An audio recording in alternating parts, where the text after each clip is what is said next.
नमस्कार. मनाचे श्लोक एक मागोवा यातील आज हा 19वा भाग. श्लोक क्रमांक 80.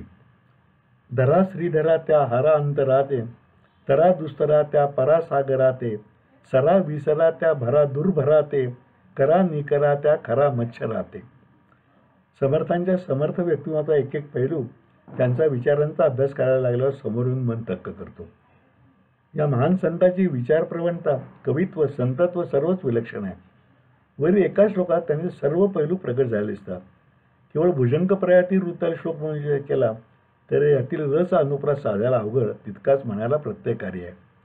या श्लोकाच्या चारही चरणातील दुसरा, पाचवा, सहावा, 18वा, 11वा आणि 12वा ही अक्षरं तीच आहेत. गंमत पहा आपण, चारही चरणातील दुसरा, पाचवा, 6वा, 8वा, 11वा आणि 12वा हीच आहेत. प्रत्येक चरणातील 12पैकी 4 अक्षरे समान आहेत. हे केवळ रचने दुर्मिळ असे कौशल्य आहेत. समर्थांनी 205 म्हणारे श्लोक एका रात्री सांगितले हे लक्षात घेतले म्हणजे त्यांचे रचना कौशल्य कसे सहजसिद्ध आहे हे आपण खरेखुरे जाणवू शकेल. या श्लोकाचा अर्थ नीटपणे समजून घ्यायचा तर यातील चरण तिसरा, चौथा, पहिला आणि दुसरा या क्रमाने जाणून घेतला पाहिजे. प्रत्येक प्रपंची माणसाची सर्वात मोठी काळजी जर कशाची असेल तर आपले पोट भरण्याची. आपल्याला आपल्या कुटुंबाला पोटभर अन्न मिळावे यासाठीच तर आपली सगळी धडपड आहे. पण या धडपडीसाठी जे पोट पायाभूत आहे त्याचे वर्णन समर्थांनी दुर्भर अतिशय चपखल शब्दात केले. दुर्भर म्हणजे भरण्यास कठीण किंवा अशक्य. प्रपंची माणसाची वासना कधी तृप्त होणारी नाही. त्याला किती मिळाले तरी हाव संपत नाही. म्हणजेच किती मिळाले तरी त्याचे पोट कधी भरत नाही. असं सांगून ते म्हणतात की पोट भरण्याच्या उद्योगाला थोडे विसरा. सरा म्हणजे औषधा किंवा किंचितपणे. तेव्हा या प्रापंचिक पोट भरण्याच्या उद्योगाला आपण काही काळ तरी विसरले पाहिजे. म्हणजेच ऐहिक सुखासाठी चालली आपली धडपड काही काळासाठी ते बंद केली पाहिजे. कारण ते सुखसुद्धा नश्वर आहे.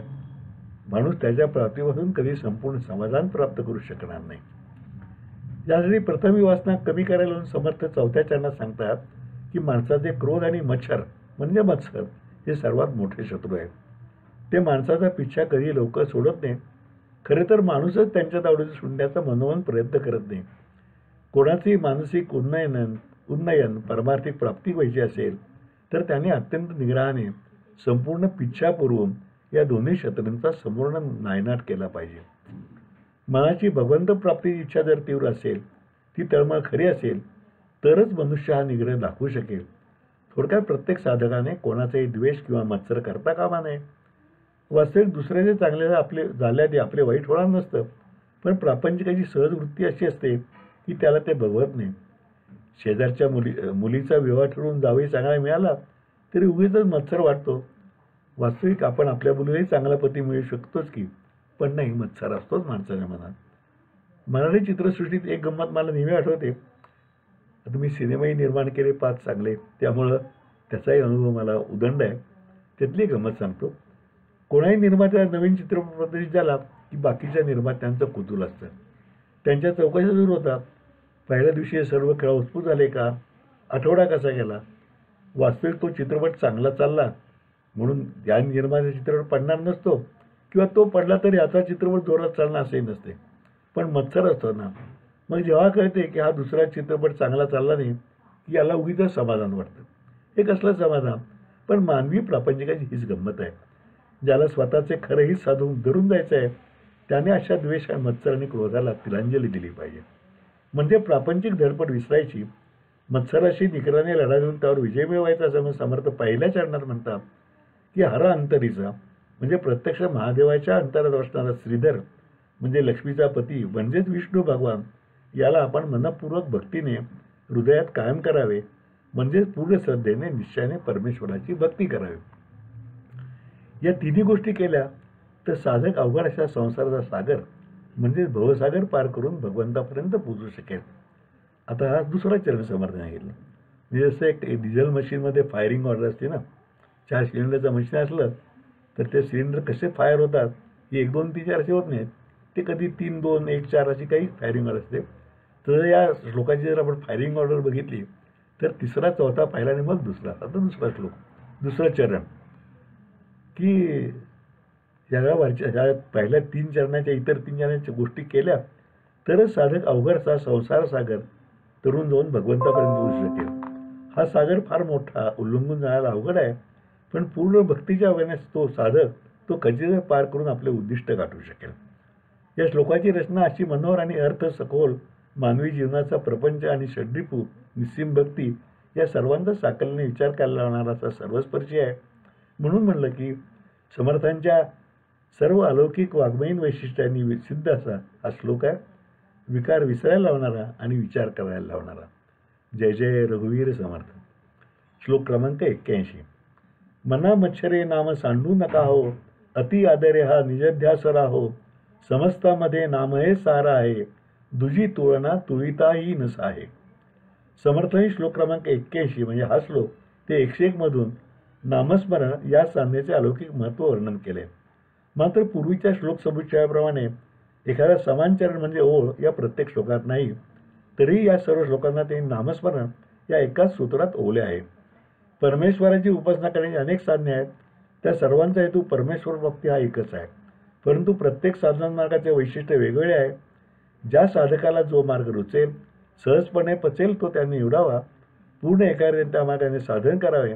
हे जरी खरे असले तरीही त्या सगळ्या मार्गामध्ये आपल्यासारख्या सामान्य गृहस्थाश्रमी माणसांना, म्हणजे ज्यांना प्रपंचात राहूनच परमार्थ करायचा आहे अशी तळमळ आहे, त्यांना नामस्मरण हा सर्वोत्तम मार्ग आहे अशी समर्थांची शिकवण आहे। आपण दररोज पोट भरण्यासाठी जेवण करतो, आता भाकरी पोळी पुरी काही खाल्ले तरी पोट भरणारच, परंतु जर एखाद्याला मधुमेह असेल तर डॉक्टर त्याला श्रीखंड न खाता भाकरी पालेभाजी का सांगतात, कारण त्यातच त्या माणसाचं हित असते। प्रपंचात जसा रोग झाल्यावर डॉक्टरांचा सल्ला शिरोधार्य मानून आपण वागतो, तसेच प्रपंचातील भवरोगापासून मुक्ती असेल तर सद्गुरूचा सल्ला प्रमाण मानूनच वागले पाहिजे आणि याच भावनेने नामस्मरणाचे महत्त्व आपण मनात ठसवून घेतले पाहिजे। प्रापंचिक माणसाची स्वाभाविक ओढ उपाधी म्हणजे व्याप वाढवण्याकडे असते। नाम हे साधन अत्यंत निरुपाधिक आहे। नामस्मरणाला कोणत्याही बाह्य व्यापाची गरज नाही, त्यामुळे प्रपंची माणसाला त्याचे महत्त्व चटकन लक्षात येणार नाही। हे जाणून समर्थ म्हणतात की द्वेष किंवा मत्सराचा विचार सोडून द्यावा, त्यांच्या विचाराने नाम सुटण्याचा संभव असतो, म्हणून कटाक्षाने ते टाळावेत। नामस्मरणाला संग घट्ट धरावा। नामस्मरणाची निष्ठा कधी सुरुवातीला निर्माण होऊ नये, त्याने काय साधणार असा संभ्रम निर्माण होईल, परंतु ते पूर्ण चिकाटीने अत्यंत श्रद्धा आणि आदरयुक्त अंतःकरणाने नामस्मरण सुरू ठेवले तर पुढे आपोआप त्याची गोडी लागेलच ही खात्री बाळगावी। लहान मुलाला जेव्हा आपण सुरुवातीला शाळेत घालतो तेव्हा त्याला गोडी वाटत नाही, ते शाळेत जाताना रडतं, शाळेला गेल्यावरही संतापत असतं, कधी मधून घरी पळून येतं, पण तरीही आपण निग्रहाने त्याला त्याच्या हितासाठी शाळेत बसवतोच। मग पुढे हळूहळू त्याला शिक्षणाची गोडी आपोआप उत्पन्न होते। नंतर काही दिवसांनी आपण त्याला घरी एखादे पाहुणे येणार म्हणून शाळेत जाऊ नको सांगितलं तरी ते तयार होत नाही। अगदी तसेच नामस्मरणाच्या बाबतीत आहे। चुकार मनाला सुरुवातीला दडपून त्या साधना लावावे, मग पुढे आपोआप पावित्र्याची भावना जागृत होऊन मनाला सततच्या नामस्मरणाचा ध्यास लागल्याशिवाय राहणार नाही।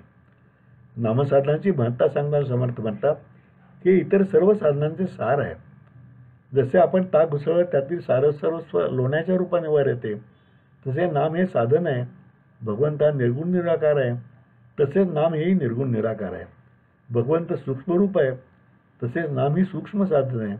म्हणून समर्थ म्हणतात की त्याची तुलना अन्य कोणत्याही साधनाची होऊ शकत नाही। नाम हे सर्व साधनांचा राजा आहे। जय जय रघुवीर समर्थ। श्लोक क्रमांक 82। बहुनामया रामनामी तुळेना, अभाग्या नरा पामरा हे कळेना, विषा औषधे घेतले पार्वतीशे, जीवा मानवा किंकरा कोण पुसे। नामसाधन सगळ्यात श्रेष्ठ आहे, पण परमेश्वराची अनेक नावे आहेत, त्यातील रामनाम सर्वश्रेष्ठ आहे। एकाच अरूप अव्यक्त परमात्म्याची आपण अनेक सगुण रूपात पूजा करतो, अशावेळी त्या सगुण रूपाचे नाव हेच परमात्म्याचे नाव आपण म्हणून घेतो। कोणी गणपती तर कोणी खंडोबाची उपासना करतो। समर्थांची रामावर निष्ठा आहे, म्हणून समर्थ म्हणतात की अशा अनेक नामांच्या मध्ये रामनाम हे सर्वोत्तम आहे, त्याची तुलना अन्य नामाशी होऊ शकत नाही, असे ते अद्वितीय आहे। ब्रह्मचैतन्य गोंधळकरांनी रामनामाला रामबाणाची उपमा दिली आहे। रामबाण म्हणजे आपल्या लक्ष्यावर अचूक जाऊन काम पूर्ण करणारा, तसेच ते झाल्यावर पुन्हा भात्यात येऊन बसणारा बाण। रामनाम हे असेच अचूकपणे आपल्याला आपल्या अंतिम उद्दिष्टापर्यंत म्हणजे भगवंतापर्यंत पोहोचवते। या सृष्टीची उत्पत्ती करताना परमेश्वराने ओंकार नाद केला सृष्टीच्या प्रत्येक प्राणीमात्रांच्या मूळ स्वरूपात हा नाद आहे असे मानले जाते. रामनाम हे त्या ओंकार स्वरूपाचेच व्यक्त रूप आहे. त्यामुळे रामनामाच्या सेतूने प्रत्येकाचा पिंड ब्रह्मांडाशी जोडला गेला आहे. रामनामाची अशी महती असली तरी ती दुर्भागी मानवांना कळत नाही, म्हणून ते दीन अवस्थेत राहतात. प्रपंचात आपण पुरुषाचे भाग्य त्या श्रीमंतीवर मोजतो, परंतु साधन मार्गात जो प्रगती करेल त्यालाच पारमार्थिकामध्ये भाग्यवान समजले जाते.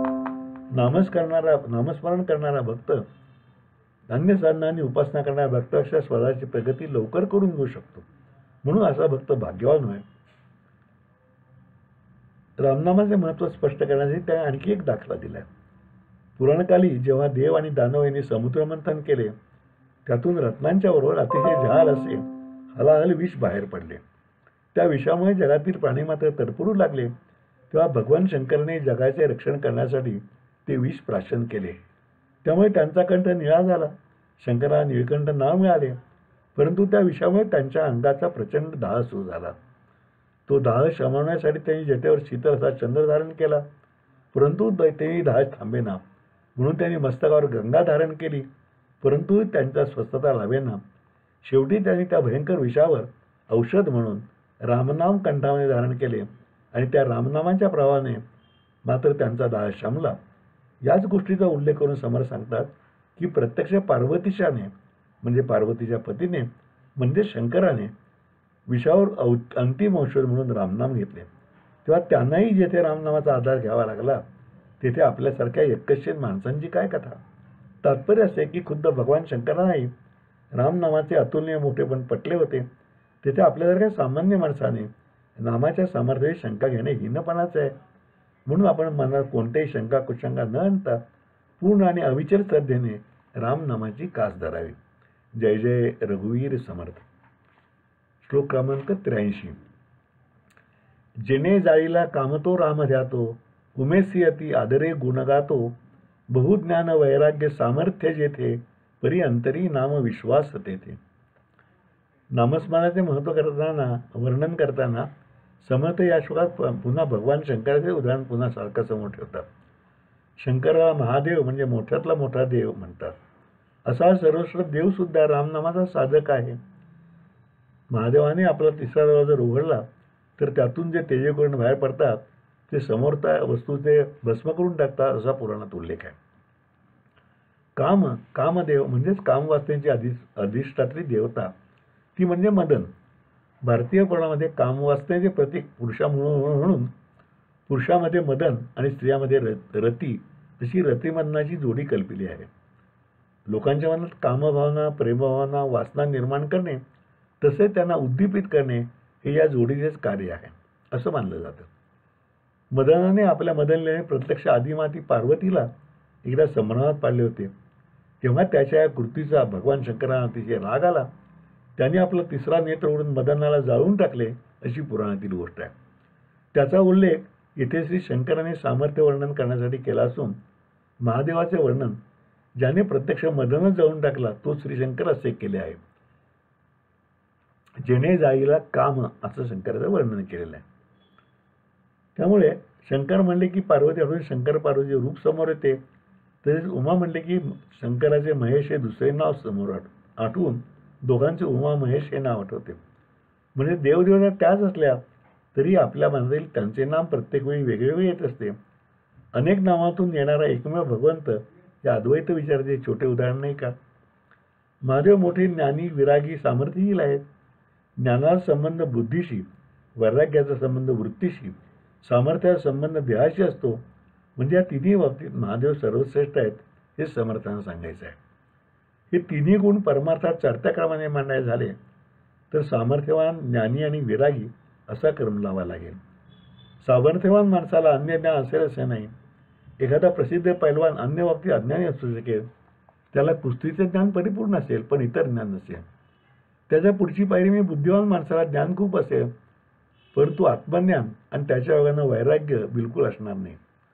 आपण आपल्या दररोजच्या वयातील पुष्कळ ज्ञानी माणसे स्वार्थाने लंपट असलेली सत्ताधाऱ्यापुढे गोडा घोळण्यास स्पर्धा करणे पाहतो. त्यांच्या मनात एकमेव स्वार्थच भरलेला असतो. कधी तो सरकारी सन्मान असतो तर कधी एखाद्या समितीच्या अध्यक्षपदाचा कधी सरकारी कोट्यातून मिळणाऱ्या फ्लॅटचा तर कधी फुकटच्या परदेशवारीचा. यांना व्यावहारिक ज्ञानी म्हणायला फार तर हरकत नाही, परंतु खऱ्या अर्थाने ते काही ज्ञानी नव्हे. ज्याला सत्य स्वरूपाचे ज्ञान होईल तो या सर्व प्रलोभापासून सतत दूरच राहील. असे ज्ञान प्राप्त झालेल्यांच्या अंगी विवेक आणि वैराग्य हे दोन्ही वास करत राहतील आणि त्यालाच विरागी म्हणता येईल आणि तोच सर्वश्रेष्ठ आदर्श असू शकतो. शंकराचे असे परम सामर्थ्यशाली ज्ञानी आणि परमविरागी स्वरूप वर्णन करून समर्थ म्हणतात की असे असून सुद्धा या देवादिदेवाच्या मनात रामनामाविषयीच परमविश्वास आणि दृढ श्रद्धा आहे. म्हणून समर्थ म्हणतात की आपल्यासारख्या सामान्य माणसाने सुद्धा तोच आदर्श ठेवून श्रद्धेने रामनामाच्या नामस्मरणाला प्रारंभ करावा आणि स्वतःचे चिरंतन कल्याण करून घ्यावे. आज आपण इथेच थांबूया. उद्या श्लोक 84 पासून सुरुवात करू. तोपर्यंत नमस्कार.